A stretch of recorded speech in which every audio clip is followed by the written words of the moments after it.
Halo kawan, Assalamualaikum warahmatullahi wabarakatuh. Manggilnya kawan sekarang bukan Darla ya, supaya beda antara channel ini sama channel yang sebelah.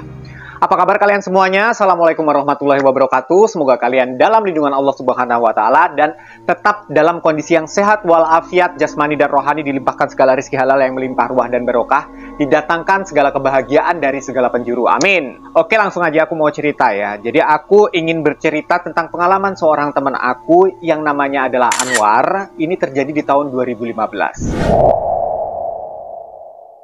Jadi Anwar ini adalah seorang perantauan dari Surabaya ke Jakarta, di mana dia tinggal atau kos itu di wilayah Tebet, Jakarta Selatan. Dan dia memiliki sebuah usaha cafe shop di sebuah apartemen yang adanya itu di kawasan Kalibata. Yang menyebabkan si Anwar ini harus warawiri antara daerah Tebet Kalibata setiap hari untuk membuka dan menutup coffee shop. Jadi dari pagi sampai malam tuh dia pasti adanya di Kalibata. Ntar malam dia tutup coffee shopnya itu jam 9 malam dia balik lagi ke Tebet gitu ya. Jadi di tahun 2015 itu adalah tahun dimana dia baru mengawali usaha coffee shopnya ini. Nah kalau kalian tahu atau kalian ini tinggalnya di daerah sekitaran Tebet, kalian pasti tahu di Tebet itu ada namanya hutan kota kan. Jadi di tengah-tengah ada sebuah lahan yang ditanami pohon-pohon banyak gitu yang disebut dengan hutan kota. Seringkali kalau pagi dipakai untuk jogging, kemudian ada tukang Starling, Starbucks keliling, terus nongkrong-nongkrong anak muda, ada beberapa permainan anak-anak gitu kan. Nah, dia itu setiap berangkat itu selalu jam 7 pagi ngelewatin si hutan kota itu, kemudian untuk mencapai kawasan Kalibata naik motor. Nah, malam itu jam 9 tutup coffee shop, dia pulang ke daerah Tebet. Jadi dia harus melintasi lagi itu hutan kota itu sekitaran jam 10 atau setengah 11-an lah nyampe di hutan kota untuk melintasi ini. Nah, sekedar informasi, aku sendiri nih, kalau aku naik motor, itu kan hutan kota itu kan adanya di dekat jalan MT Haryono ya. Jadi kalau aku dari MT Haryono naik motor kemudian berbelok ke daerah Tebet, kemudian aku melewati itu hutan kota, itu emang hawanya itu aku rasakan tuh beda. Bukan serem, bukan. Aku kan nggak sensitif ya, biasa aja. Tapi yang aku rasakan adalah hawa di sekitar hutan kota itu tuh dingin. Aku mikirnya sih tadinya karena mungkin di situ banyak pohon, atau ya memang teduh gitu ya. Tapi kalau malam itu memang dinginnya itu ces gitu. Jadi kayak ada semacam garis antara jalan MT Haryono dan jalan yang melintasi hutan kota itu. Dan aku sebenarnya bertahun-tahun merasakan itu, tapi aku ya cuek aja kan. Yang penting kan aku nggak ngelihat apa-apa, nggak mendapatkan gangguan apa-apa. Tapi memang aku merasakan hawanya itu memang beda. Sampai suatu ketika aku tuh ngeboncengin temen aku. Nah, temen aku ini udah beberapa kali juga aku ajak untuk melintasi hutan kota Tebet itu. Tiba-tiba suatu hari dia itu juga nyeletuk gitu kan. Dia dari belakang, aku boncengin motor, dia nyeletuk. Satrio itu kok ini ya? Kalau lewat sini kenapa langsung dingin gini ya?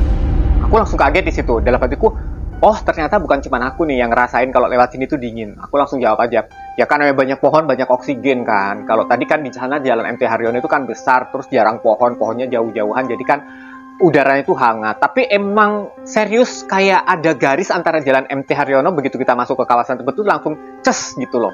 Pas kita melewati hutan kota. Entah kalau hutan kotanya itu kan jaraknya itu hutan kota itu panjangnya itu sekitar 1 kilo gitu kan. Setelah 1 kilo ntar biasa lagi. Pokoknya kalau udah ngelewatin hutan kota tuh biasa lagi. Kita kembali lagi ke ceritanya si Anwar ya. Nah, si Anwar ini di tahun 2015 kan baru mulai bisnis coffee shopnya tadi di kawasan Kalibata itu. Nah, akhirnya suatu hari, ini malam gitu, di hari pertama dia buka si coffee shop, dia tutuplah jam 9. Akhirnya dia pulang kan ke daerah Tebet itu, ke kosannya dia di sekitaran Tebet Utara. Di situ dia harus melewati hutan kota Tebet itu.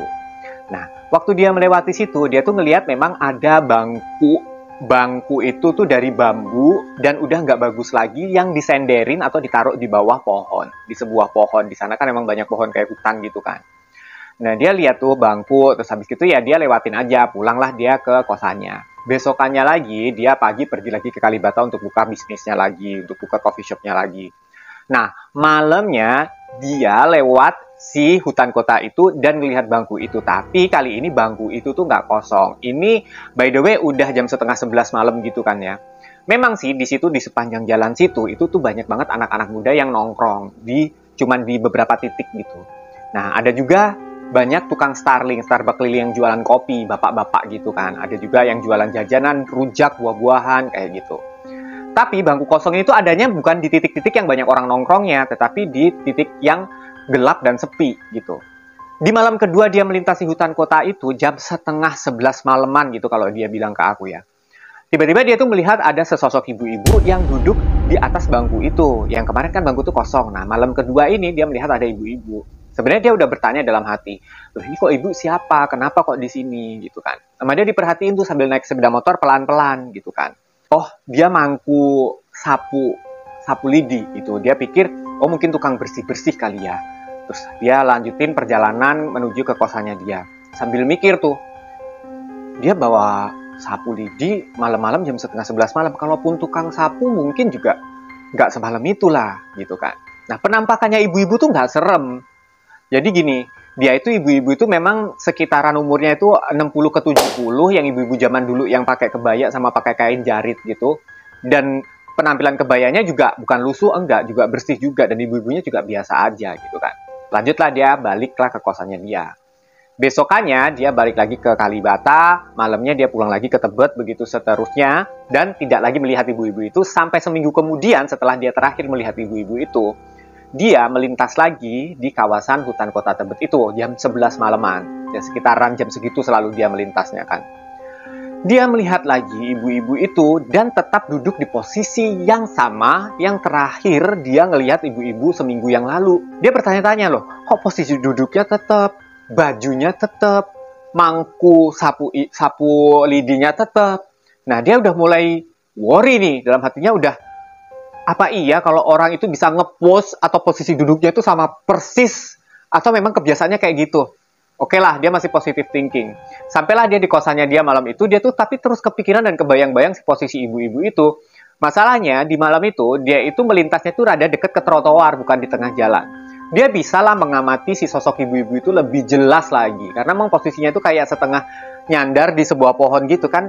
Duduk di bangku bambu itu setengah nyandar gitu kan. Ternyata kulitnya si ibu itu tuh nggak setua yang dia bayangkan. Kan kalau dia sebelumnya tuh ngira ibu-ibu tuh umur 60-70-an gitu kan. Tapi ternyata lebih muda dari itu. Dan kulitnya itu ternyata tuh masih kulitnya orang muda dan mukanya tuh muka muda gitu.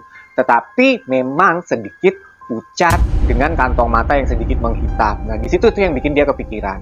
Sampai di kosannya dia mandi, habis mandi dia ganti baju bersih, habis itu dia lanjut tidur kan.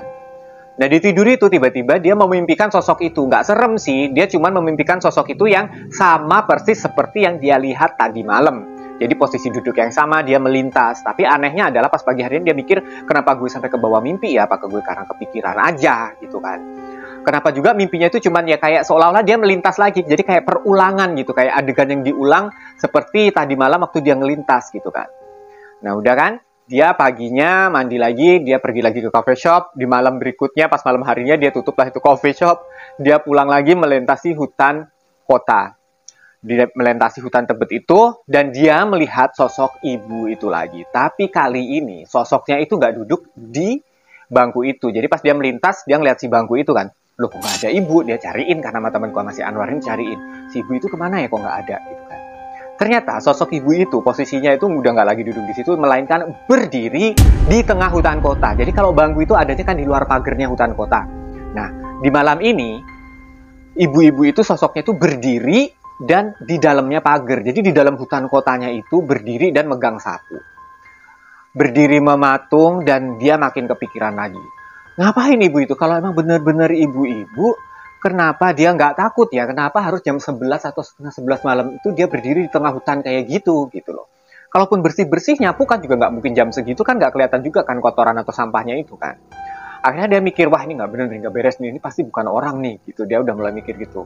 Lanjut dia pulanglah ke kosannya dia kan. Udah. Nah, besokannya dia begitu lagi. Karena emang tiap hari kan dia harus buka coffee shopnya, nutup coffee shopnya, pulang lagi kan. Dia melintasi si hutan kota itu. Sosok ibu-ibu itu kembali nggak ada duduk di atas kursi itu, nggak ada. Kursinya kosong. Pokoknya pertama kali dia melintas, pasti dia yang diamati adalah kursi itu. Bangku itu kosong nih, bangku si bambu itu kosong. Dia langsung nyari, aduh di mana nih, di mana nih. Nah, di malam itu, ibu itu ternyata sosoknya itu berdiri, tapi nggak lagi di tengah hutan kota. Melainkan sosok itu berdirinya tuh di trotoar persis saat dia melintasi trotoar hutan kota itu. Jadi trotoarnya kan panjang, hutan kota itu kan 1 kilo gitu ya. Jadi 1000 meter gitu ya. Dia melintasi tiba-tiba, waduh ibu itu berdiri di situ. dia sembari penasaran juga, pengen mendekati, kayak pengen deket gitu loh, kayak pengen deket, kayak penasaran. Jadi sebenarnya ini orang apa bukan, apa hantu gitu kan. Dia penasaran, dia makin mendekat, tetapi dalam sisi lain juga, di sisi lain dia itu juga ragu-ragu kalau emang hantu gue gimana gitu kan. Jaraknya itu kurang lebih 200 meter di depan dia melintas pakai motor itu. Dia itu ragu-ragu antara mau ke pilih jalur tengah jalan atau pilih jalur pinggir yang dekat sama trotoar. Nah, dia melintas kan, seret, semakin dekat, semakin dekat, semakin dekat. Yang nggak disangka-sangka adalah sosok ibu itu nggak cuma diam, tetapi sosok ibu itu tiba-tiba nyebrang jalan saat temanku ini, si Anwar ini, benar-benar melintas di hadapan ibu itu. Jadi apa yang terjadi? Ibu itu nabrak motornya si Anwar. Benar-benar nabrak dan ada bunyinya. Nabrak dan ada bunyinya. Gimana sih kalau kalian naik motor, tiba-tiba ada orang nabrak dari sisi depan. Dan spionnya itu tuh ampe bleot ke belakang gitu loh, si Anwar ini, spion sepeda motornya sampai bleot ke belakang. Nah, setelah itu, motornya oleng dong karena habis nabrak orang kan. Dan bener-bener dia tuh merasakan nabrak sesuatu, bukan nabrak bayangan ya, tapi nabrak orang gitu. Anwar pun menepi. Nah, setelah menepi di sini, Anwar merasakan satu hal yang sangat-sangat bikin dia itu merinding karena setelah dia noleh ke belakang, ternyata nggak ada sosok apa-apa. Ibu-ibu tuh nggak ada. Logikanya kalau emang dia manusia, habis ditabrak, ya dia pasti kesakitan atau minggir, atau minta tolong, atau merintih-rintih, atau gimana gitu kan. Tapi nggak ada orang siapapun, senyap, dan dia baru sadar kalau malam itu di sepanjang jalan hutan kota itu tuh sedang nggak ada orang nongkrong dan sepi banget. Orang jualan juga nggak ada, Starling juga cuman ada satu, dan itu juga di ujung hutan kotanya, bukan di deket dia, jauh. Jaraknya itu kayak sekitar 800 meter gitu kan, jauh kan, dan itu kan gelap di situ. Walaupun memang sisi kanan hutan kota itu, seberangnya hutan kota itu memang rumah-rumah, tetapi lampunya juga nggak terlalu terang untuk ke arah jalan gitu kan. Nah, di situ dia udah mulai, waduh, gimana nih? Apakah dia harus mencari-cari sosok itu untuk ditolong, atau dia langsung tetap melanjutkan perjalanan? Karena emang sosok itu nggak ada, walaupun spionnya motornya itu bleot ke belakang gitu loh. Gue yakin loh tadi nabrak tuh sebenarnya, kata temanku ini kan. Akhirnya si Anwar memutuskan, karena emang udah dicari nggak ada, memutuskan melanjutkan perjalanan kan. Sampailah dia di kosannya, dia bersih-bersih badan, mandi, ganti baju, kemudian dia tidur, nggak mimpi apa-apa. Besokannya dia pergi lagi lah ke Kalibata, itu buka coffee shop. Buka, entah kenapa dia ngerasanya apakah ini ada hubungannya sama dia ditabrak ibu-ibu atau enggak. Coffee shopnya hari itu tuh rame banget, serame-ramenya, padahal itu tuh hari Senin. Sampai di malam harinya yang biasanya dia harus tutup jam 9 malam, malam hari itu karena dia rame banget, dari pertama kali dibuka pagi itu sampai malam harinya rame, dia tutup itu tengah malam. Jam 12 itu baru sempet dia tutup coffee shop. Dan benar-benar pengunjung itu udah nggak ada gitu. Dia tutup lah coffee shopnya dia tutup, dia bersih-bersih sama temannya dia salah satunya, karena emang dia buka usaha ini barengan sama satu temannya dia satu lagi gitu kan. Dia suruh lah karyawannya dia bersih-bersih, dia awasin, dia ngitung duitnya, habis itu ditutup-tutup semuanya itu pintu-pintunya si coffee shopnya itu. Nah, di situ pas karyawan-karyawannya itu udah pulang nih, kan emang dia pulangnya selalu belakangan, tinggal dia sama satu temannya lagi yang partneran bisnisnya dia itu. Tiba-tiba di depan coffee shopnya itu kan memang kalau di apartemen tempat dia buka usaha itu kan banyak sekali parkiran mobil, parkiran motor tuh banyak diparkir di sepanjang jalanannya itu kan, karena emang full banget itu apartemen. Dia melihat ada sosok ibu-ibu yang berdiri di tengah-tengah sepinya malam jam 12 malam itu, yang berdirinya tuh nggak lebih dari 300 meter di hadapannya dia, jadi di depan coffee shopnya dia. Dan yang membuat dia bertanya-tanya, sosok itu adalah sosok ibu berkebaya yang dia lihat di hutan kota Tebet beberapa hari kemarin. Jadi sekarang sosok itu ternyata setelah dia tabrak, itu sepertinya udah nggak lagi ada di hutan kota Tebet itu, tapi mengikuti teman aku itu kemanapun dia pergi. Jadi malam itu sosok itu ada di depan cafe shopnya dia.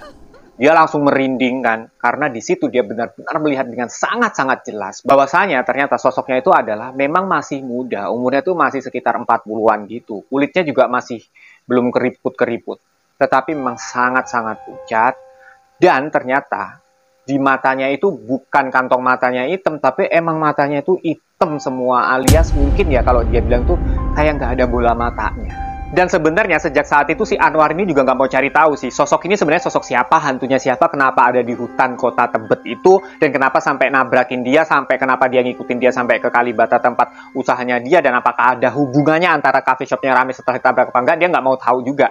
Tetapi yang di sini dia mau berbagi cerita aja ke kita bahwa dia tuh pernah mengalami hal tersebut.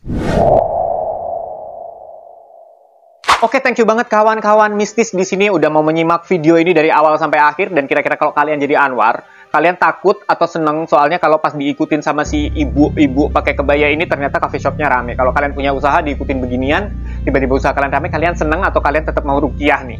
Tinggalkan komentar kalian di kolom komentar ya. Gak kerasa sih kemarin aku ternyata udah diem-diem gak bikin video, ternyata udah 3 hari aja. 4 hari berarti sama sekarang gak bikin video. Akhirnya hari ini walaupun hujan, aku sempetin untuk filming. Jangan lupa subscribe bagi yang belum, bagi yang udah saya ucapkan terima kasih. Dan juga jangan lupa tekan tombol join atau bergabung di sini supaya aku lebih happy dan lebih bersemangat lagi membuat konten-konten selanjutnya. Salam semakin viral. Assalamualaikum warahmatullahi wabarakatuh. Sampai ketemu lagi kawan mistis.